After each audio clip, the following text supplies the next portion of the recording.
We wanted to take a deep dive into the governor's calendars to find out just how much time he has spent campaigning and what that really means for the state that he's elected to lead.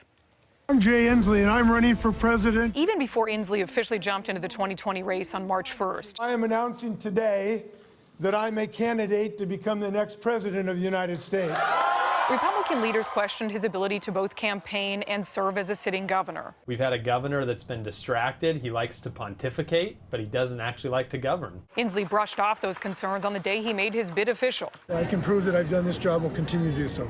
But in the 3 months since announcing his run for president, Inslee has been away from the state often. A review of his calendars shows he was out of state for 47 days between March 1st and June 1st, including 8 days in a row in April, when he crisscrossed the country from an energy summit in New York to a CNN town hall in Washington, D.C., then on to Iowa. He did return to Olympia near the end of April to meet with state lawmakers and take action on bills.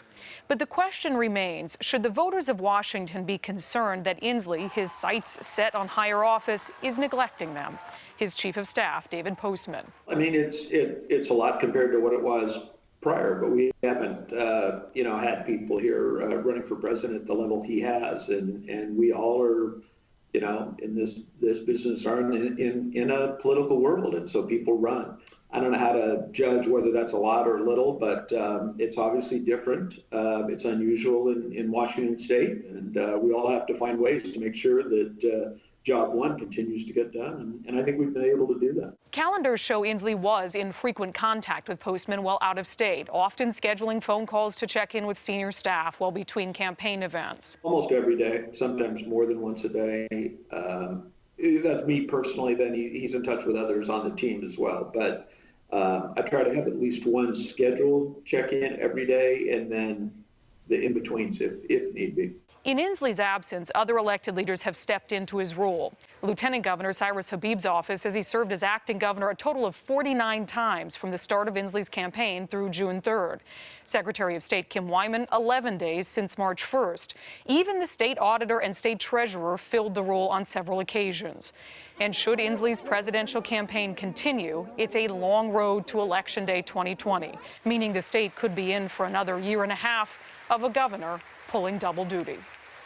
I had mentioned the calendar shows 47 days that the governor was out of state campaigning. However, he was also in state away from his official duties campaigning for 13 additional days. So when you look at that, a total of 60 days, just over a period of 3 months, dedicated almost exclusively to his 2020 presidential campaign.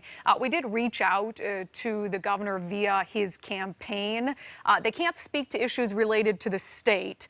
They would, however, speak to the fact that, and I will say, reviewing the governor's calendars, he is burning the candles at both ends. He'll have flights at 5 a.m. or meetings that start at 5 a.m. and then he'll go all the way till 11 p.m. It seems to be the only way he can fit all of it in. So the governor's press secretary, his campaign press secretary, Katie Rodahan, did send me a statement just about how much he's been doing. She said, here in Washington State, Governor Inslee has passed landmark climate policy, implemented a progressive agenda, and grown our economy at nearly twice the national average. That's the leadership we need in the White House, and that knowledge, along with a significantly higher caffeine intake, keeps the governor energized.